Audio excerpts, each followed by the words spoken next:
Boa noite, professor. 45 pontos, né? O Bahia aí a 15, 16 pontos de uma classificação inédita para a Libertadores.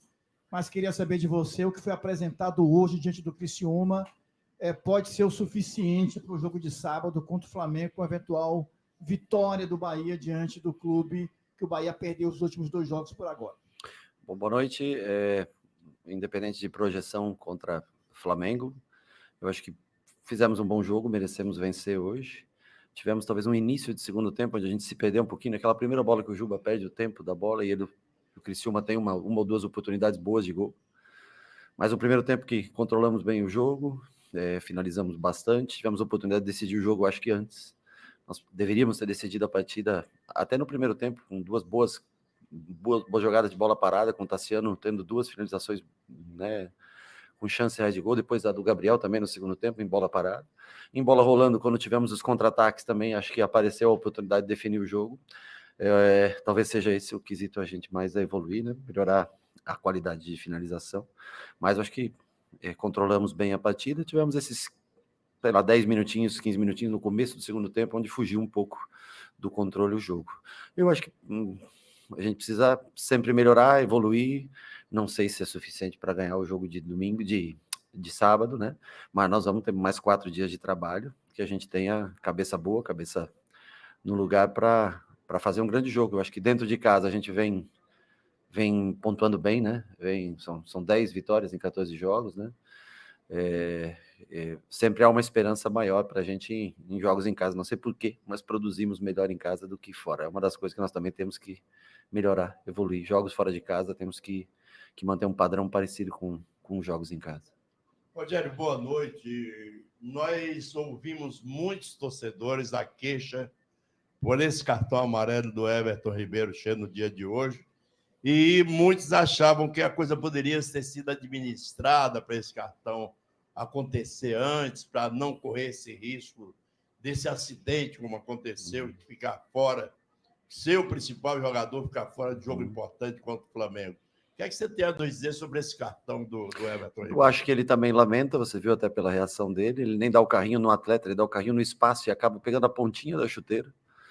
E a árbitra resolveu dar o cartão. Ele está há 24 jogos pendurado. O Everton é um cara que segura bem, ele falou para mim quando ele tomou o segundo cartão na 4ª rodada, se eu não me engano.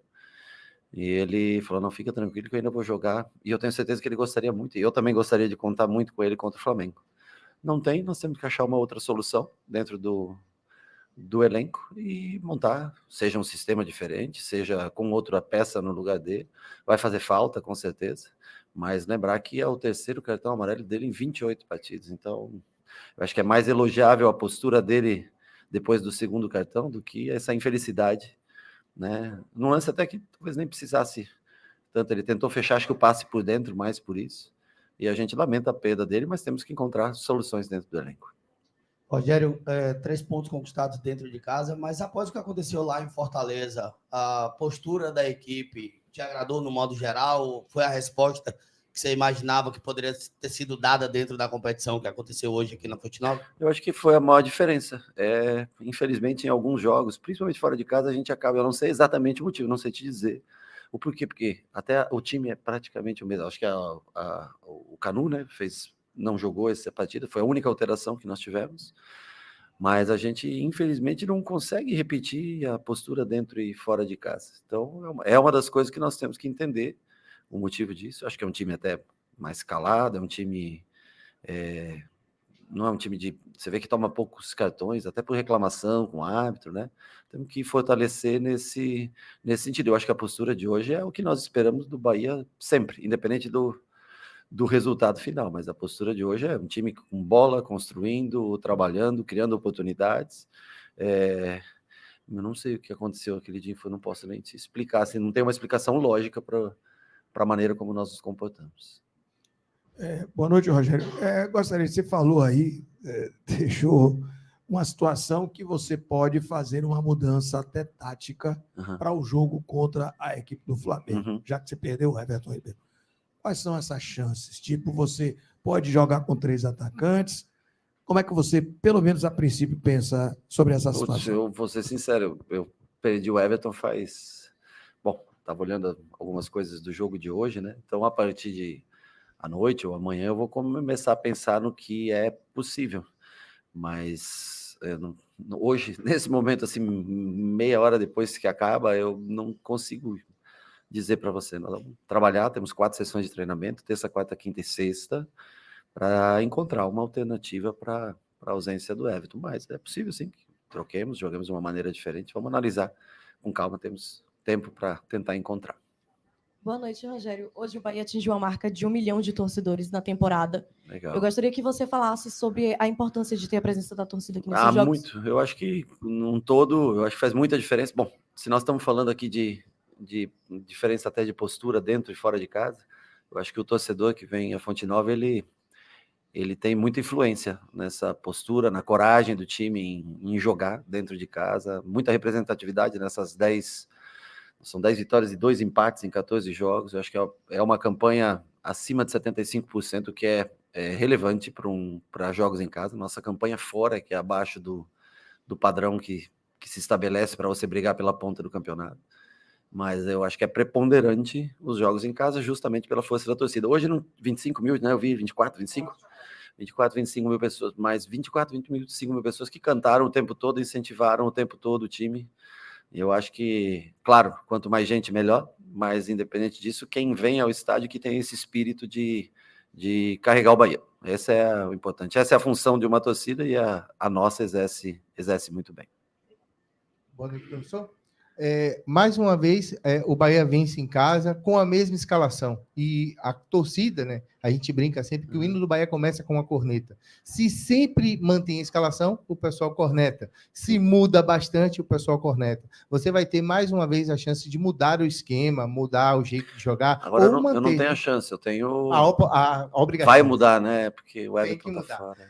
Tendo essa oportunidade de mudar, o que o torcedor pode esperar? Você já falou mais cedo sobre que vai ter 4 sessões de treino, mas quais são as ideias que o senhor tem para surpreender o Flamengo e conseguir quebrar um tabu? É difícil você surpreender alguém na 29ª rodada, né? A surpresa, né? Acho que todos os times têm uma maneira de jogar, praticamente, né? O Criciúma, nós sabíamos exatamente como viria. Eu tinha uma dúvida só no meio-campo, mas sabia que vinha com 4 jogadores de meio. O Flamengo, nós sabemos a maneira como o Flamengo joga, o Flamengo conhece a gente também. Lógico que a ausência do Everton, ela possibilita outras alternativas, mas eu acho que é raro você surpreender alguém. O importante é que você jogue bem, que você tenha calma, que você agora, acho que a condição física, tem o cansaço mental do fim de ano, mas tem a condição física que favorece você tendo um jogo por semana, você um dia de descanso, 4 de preparação, mais jogo, eu acho que é o ideal para o futebol, e cabe a gente se preparar bem e tentar, logicamente, o Flamengo é um grande time e tudo, mas nós precisamos, nossa força em casa tem que ser estabelecida, como foi até no primeiro jogo da Copa do Brasil contra o Flamengo, onde nós jogamos, fomos superior ao Flamengo, fomos melhores que o Flamengo, tivemos a maioria das oportunidades, o Flamengo teve uma chance, fez o gol pela qualidade dos seus jogadores. Sobre a escalação, não digo surpresa, mas sobre a maneira de jogar, a partir de amanhã a gente vai tentar desenvolver uma linha de raciocínio e encontrar o que é melhor em conjunto com as outras pessoas da comissão técnica, dos que trabalham comigo diretamente, encontrar alguma coisa que seja o que encaixe melhor para jogar contra o Flamengo. Professor, parabéns pelo triunfo. Pegando o gancho dos colegas sobre a mudança de escalação, eu queria te perguntar quais riscos e benefícios essas mudanças trazem justamente numa reta final em que a equipe tem a missão de buscar a Copa Libertadores. Desculpa, a mudança você está falando, não é? A mudança de sistema, quais riscos? Quais riscos e os benefícios eles podem trazer? Bom, eu acho assim que o time tem uma maneira de jogar e jogou o ano todo praticamente desse jeito. Tem alternativas dentro do jogo, como mais velocidade, mais construção, né? Eu acho que não é impossível mudar, mas eu acho que é sempre mais coeso aquilo que você faz repetidamente durante semanas. Você pode evoluir, melhorar nesse sentido. Mas se você achar que tem que jogar de uma maneira diferente, excepcionalmente por um adversário, você também pode montar. Lembrando que um sistema diferente requer costume, talvez você, às vezes, deixe de encaixar uma coisa ou outra. E o que a gente vem fazendo sempre, Apesar que o Everton é um jogador difícil reposição, né? Não é um jogador que tem uma reposição muito fácil. Vamos analisar com calma. Eu sempre acho que tudo que você faz, você surpreende menos o adversário, mas você está mais acostumado e a chance de você ter melhores passes, melhores tabelas, posicionamento, porque já é uma coisa que você trabalha há muito tempo. Mas nada impede que a gente mude para o próximo jogo. Boa noite, Rogério. Douglas Santana do site BNews. Gostaria que você pudesse comentar sobre as movimentações de Everaldo de campo. Né? A gente sabe que ele é um cara centralizado, mas que por muitas vezes atua ali na lateral do campo para dar um apoio, praticamente um ponta, né, hoje no time do Bahia. Você acha que essa movimentação dele de lado acaba despotencializando ainda mais ele, gerando críticas até por muitas vezes exageradas em cima do atleta? Acho que não. Primeiro que ele não é um ponta, me desculpa, mas tanto que você vê a jogada do gol, quem faz é o Arias pelo lado e não é o Everaldo que faz a jogada. Ele volta para recompor muitas vezes, logicamente, a grande maioria das vezes, pelo lado do campo, quando está em linha baixa, em linha defensiva, né? E está sempre com presença de área, sempre, logicamente, cada lado, um lado, hora o Tassiano, hora Everaldo, mas os dois jogam como uma dupla de atacantes, né? Aliás, o período que eu melhor lembro do Everaldo de ele render foi jogando como uma dupla de atacantes na Chapecoense. A única diferença, por exemplo, hoje o Criciúma jogou também com 2 atacantes, com o Losango no meio, correto? Alano e Bolacier, não sei como é que se pronuncia, desculpa. A única diferença é que eles não recompõem pelos lados, mas deixam mais espaço pelos lados, tanto que você vê que são 22 a 2, se eu não me engano, de finalizações no jogo. Então, ou seja, o teu sistema defensivo é mais sacrificante fazer o que eles fazem, mas te entrega mais em resultados defensivos, né? Nesse sistema que jogamos hoje, é um sacrifício que eles têm que fazer, mas se a jogada sai para um lado, normalmente o Everaldo está posicionado no centro da área, ou se a jogada sai do lado do Everaldo, o Tassiano normalmente está posicionado no centro da área. Boa noite, Rogério, parabéns. E acho que ele se sacrifica bastante, ajuda e tudo, tanto que são as 2 peças que normalmente saem primeiro do time, né, pelo desgaste físico que elas... Mas eu acho que ele faz o papel de um segundo atacante. Defensivamente, ele tem a sua função. Boa noite, Rogério. Parabéns pelo triunfo. Hoje eu queria trazer um paralelo sobre pesos e medidas. Há pouco eu falava com o Cauli ali na zona mista sobre a temporada passada do Bahia, que foi uma temporada muito complicada para se livrar do rebaixamento, e uma temporada excepcional dele, que trouxe toda essa euforia do torcedor com relação à sua qualidade técnica. Esse ano, um Bahia muito mais equilibrado, muito mais potente, melhor na tabela, e ele...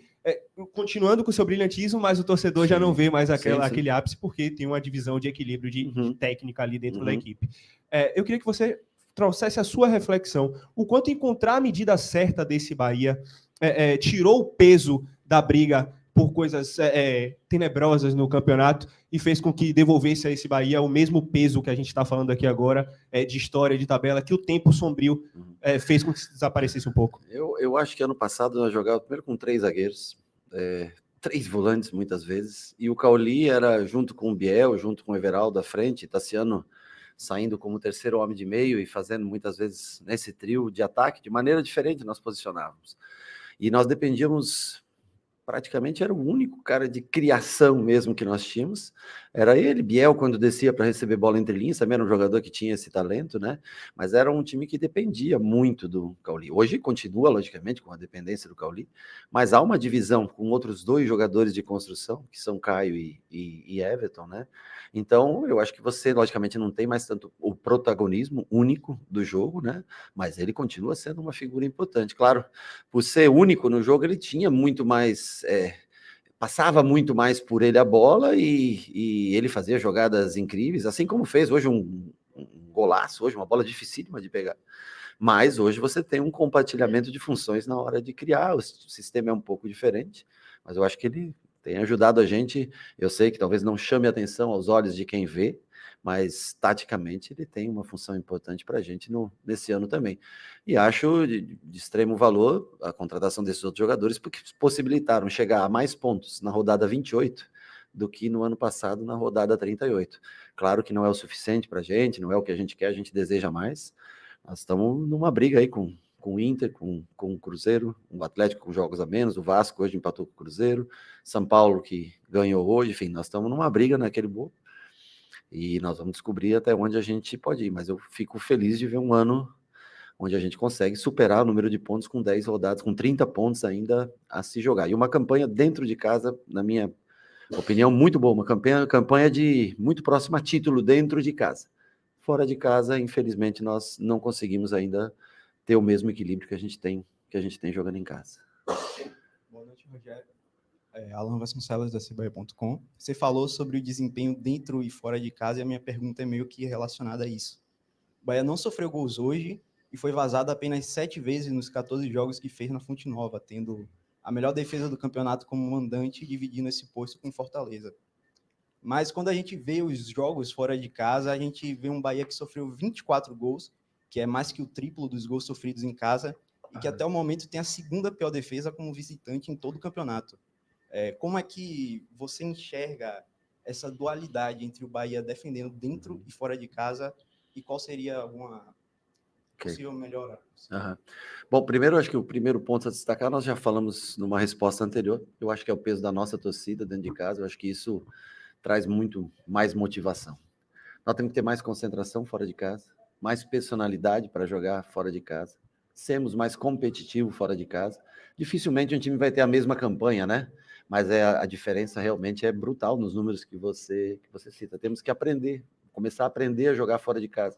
Eu acho que o tempo, a maturidade vai fazer com que a gente cresça. Espero que a gente possa melhorar esses números até o final do campeonato. Mas, independente disso, como análise do ano, já fica um bom ponto de análise, né? O porquê tomar só 7 gols em casa, no mesmo número de rodadas, e tomar 24 fora de casa. Claro, todo mundo tem campanha, quase todos têm campanha melhor dentro de casa que fora, mas acho uma discrepância exagerada, realmente. É um ponto de atenção, de análise para essa temporada, e especialmente para a próxima. Boa noite, Rogério. Vou continuar na mesma toada aí em relação dentro e fora de casa, mas em relação à maneira como o Bahia se comporta para deixar o adversário desconfortável, sobretudo a maneira que o Bahia se comporta defensivamente, né?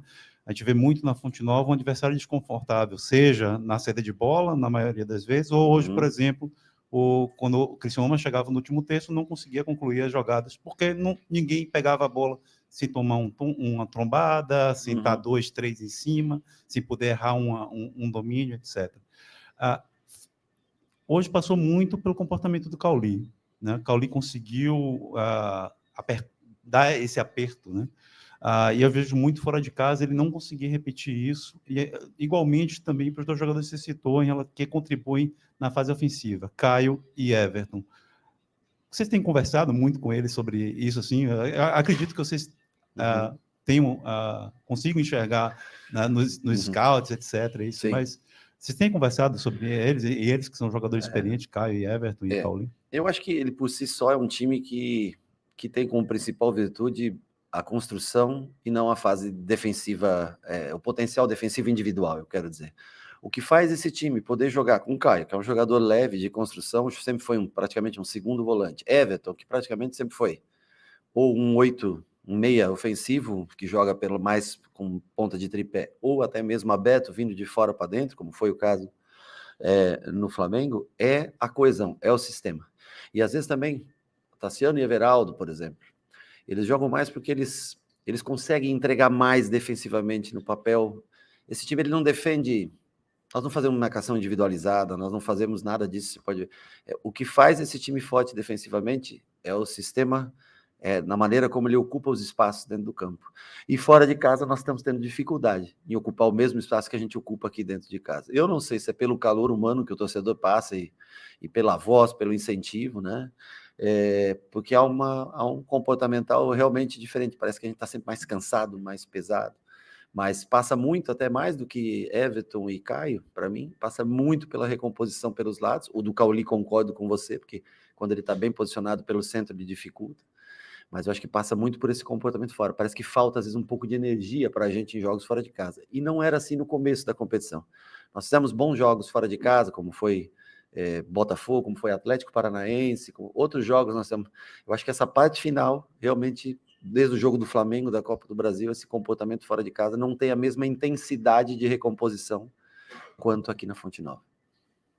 Rogério, boa noite. Houve, assim, na sua estratégia que você adotou, que funcionou como planejado para vencer hoje, e alguma adaptação durante o jogo? Porque eu reparei que quando o Bahia venceu o Atlético, os 3 gols saíram de dentro da grande área e da meia-lua. E hoje o gol de Cauli também daquela mesma região, de frente para o gol e sendo praticamente fatal para o goleiro defender. Houve alguma estratégia, alguma adaptação que você fez nesses últimos jogos para o Bahia, dentro de casa, fazer os gols na área que fez? Na verdade, quanto ao Atlético Mineiro, se quis dizer que acho que os 3 gols saíram de fora da área, de finalizações, né? Mais ou menos na meia-lua da grande área, como foi o chute do Cauli hoje, né? Esse time ele tem poucas adaptações, ele tenta se aperfeiçoar cada dia dentro de um sistema que nós definimos em janeiro para jogar, e logicamente ele se adapta muito a partir do minuto 60, 70, 75, quando muda radicalmente o sistema não, mas muda, as peças mudam, né? Hoje você vê, estava 1-0 o jogo, eu vi que Tassiano e Everaldo estavam já cansados, nós tentamos com o Lúcio, aliás, tem treinado muito, ele tem se adaptado melhor, acho que fisicamente até o time, louvável a vontade que ele impõe quando entra em campo, e nós tentamos com esses jogadores ser um pouco mais ágeis, um pouco mais rápidos, mas a gente também acaba gerando mais espaço para os adversários, porque eles não têm a mesma característica do Everaldo, a mesma saúde física para defender do Everaldo e do Tassiano. E por último, daí com a entrada do Ademir, é onde a gente tenta realmente matar o jogo em contra-ataques, que saíram muitos, né? Saíram no mínimo 3, 4 oportunidades boas para matar o jogo. Quando a gente não mata, fica assim até o final do jogo, os caras por uma bola podendo chegar. Mas eu acho que a mudança maior que tem é sempre do primeiro para o segundo tempo, ou da metade do segundo tempo, onde a gente faz alterações de um time que tem construção posse para um time que tem transição rápida. Fora isso, não tem adaptações feitas.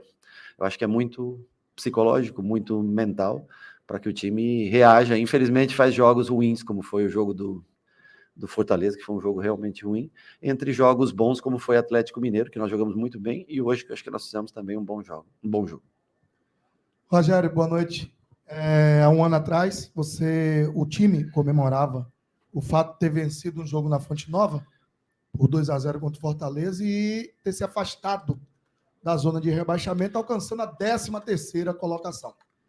Um ano depois, você está na mesma sala de imprensa, tendo vencido o Criciúma e mantido a possibilidade de estar no bloco que sempre esteve, Bahia não saiu disso, sim, e de estar buscando uma meta que você já colocou para a gente, que é uma meta sua e do elenco e de todos.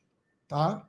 A gente viu um Bahia, e você já falou sobre o jogo, de todos os detalhes e nuances, mas eu queria me apegar a essa última fala que você acabou de pronunciar.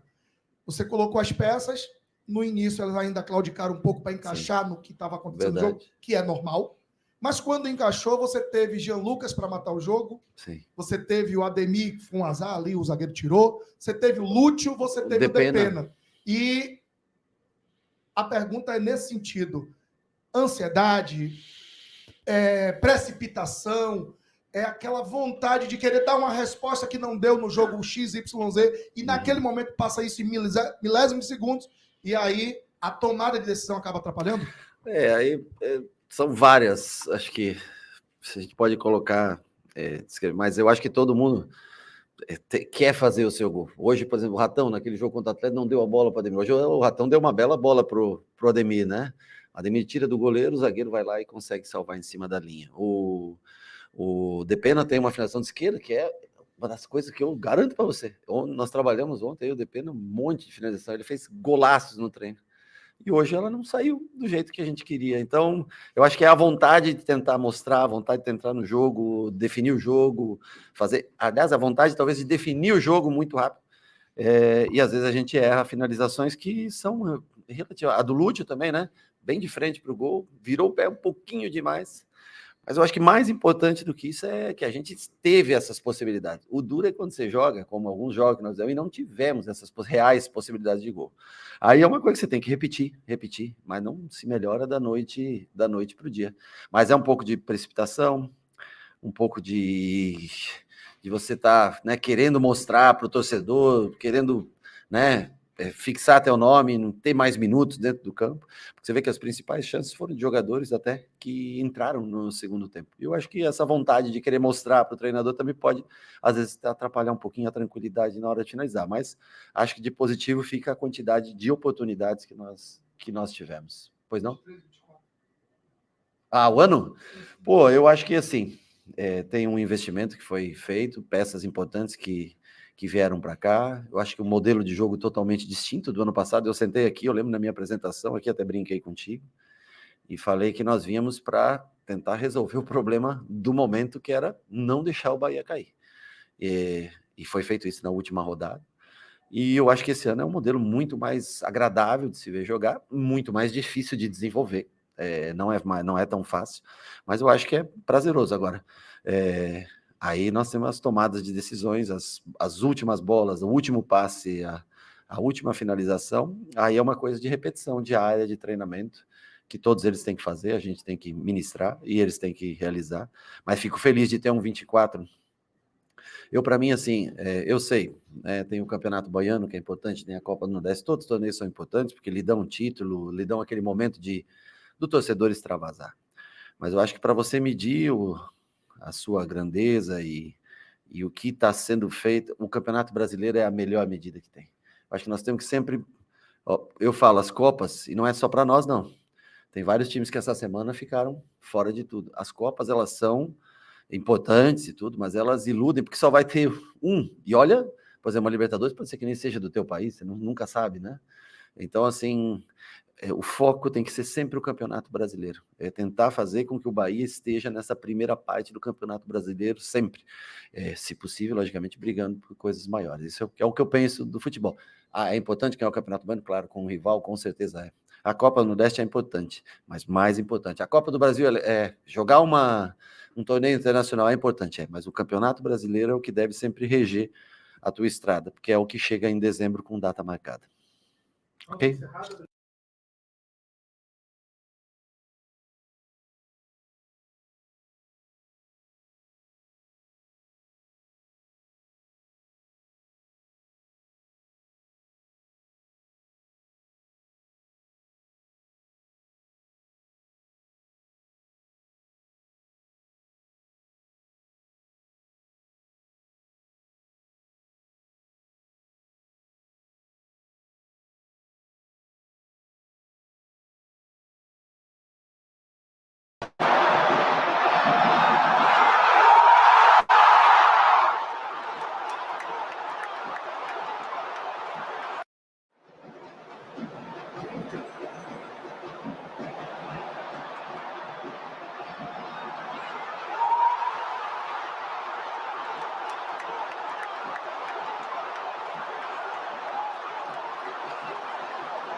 Pronto. Bahia tá fora oficial.